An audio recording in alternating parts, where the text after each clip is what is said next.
Joining me now to react, Rhode Island Senator Jack Reed, also the ranking member of the Senate Armed Services Committee. Senator, good morning. Thank you for being here. Good morning, Jackie. I want to just start with your reaction to this horrific shooting at Brown University in your home state.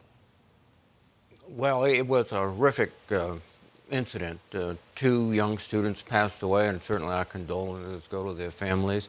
9 others were wounded, and we offer our great sympathy to the families and friends. But it shook the entire state. This is a very tightly knit community. But what happened is that the entire community came together very quickly. We had police and fire from multiple communities assisting Providence. The FBI was here, the other federal agencies, and the cooperation was superb. And the result was, within 12 hours, they had identified and captured the suspect, who's now being held in Providence. But it still doesn't diminish the real horror and the pain that this causes to everyone in this state. And your heart goes out to those families, too. On the Syria ambush on U.S. service members, the president has vowed retaliation. Are you supportive of his pledge to go after ISIS over this? Well, I think we have to protect our American service members, and that's not just reactively, but proactively.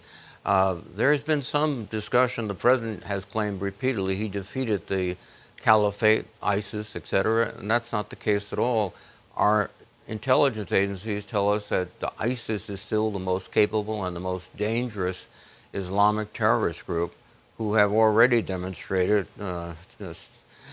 that their intent is to strike even within the United States. So we have to be very aggressive and work with the new government in Syria. We have an opportunity for the first time in a long time to work with a Syrian government that shares many of our own hopes and aspirations in terms of defeating ISIS. So we do have to go with not just one-off retaliation, but a conscious effort to eliminate ISIS from Syria and other places. Okay.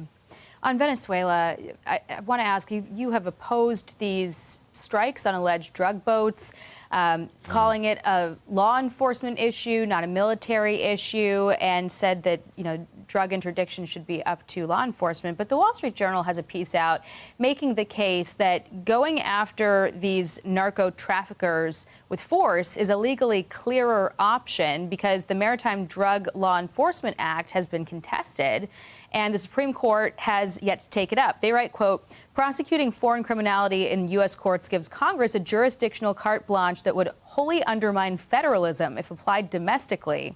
In short, domestic prosecutions under MDLEA do violence to the Constitution in ways that extraterritorial violence does not. What do you make of that argument?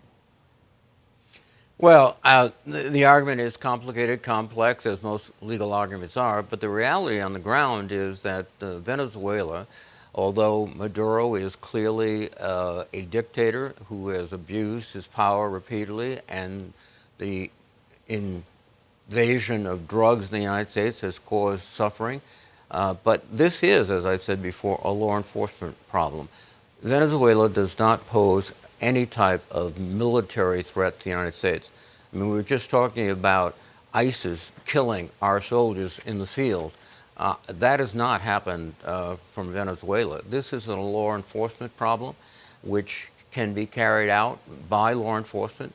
The seizure of the tanker just a few days ago was a perfect example of the Coast Guard, a law enforcement agency, stopping a tanker in international waters, seizing it, no casualties, and sending a very strong message to the Venezuelans that this type of legal activity can hurt them much more than intercepting boats.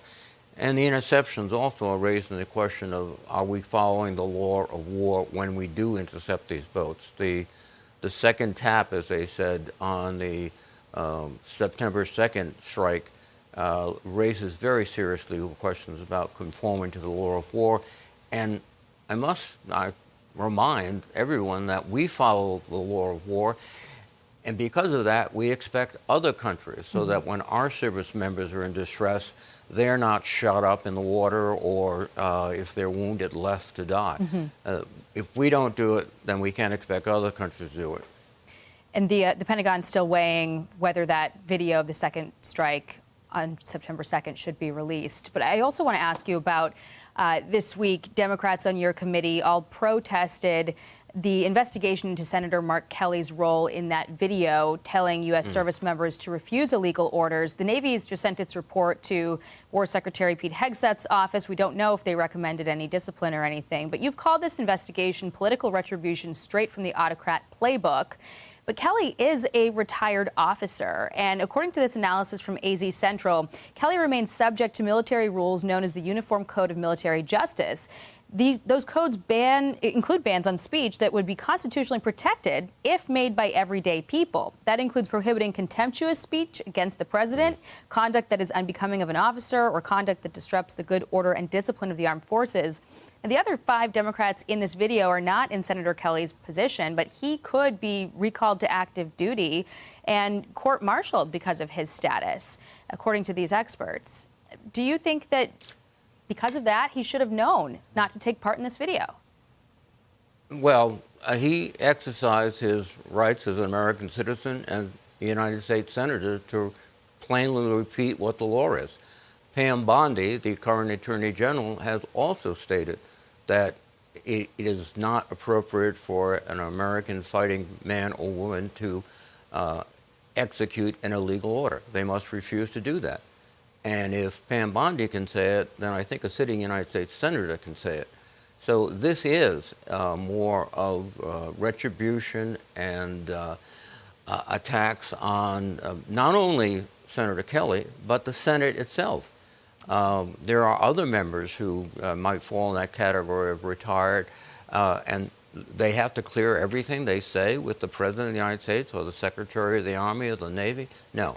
This is really outrageous. Mark Kelly is a veteran. He's fought in combat. He's an astronaut. And he was simply repeating what the law is. Okay. And if the United States Senator can't do that, then this country is in profound difficulties. Senator Jack Reed, thank you very much for joining us. Appreciate your time. Thanks, Jackie. Thank you. Thank you. Hey everyone, I'm Emily Campagno. Catch me and my co-hosts Harris Faulkner and Kaylee McEnany on Outnumbered every weekday at 12 p.m. Eastern, or set your DVR. Also, don't forget to subscribe to the Fox News YouTube page for daily highlights.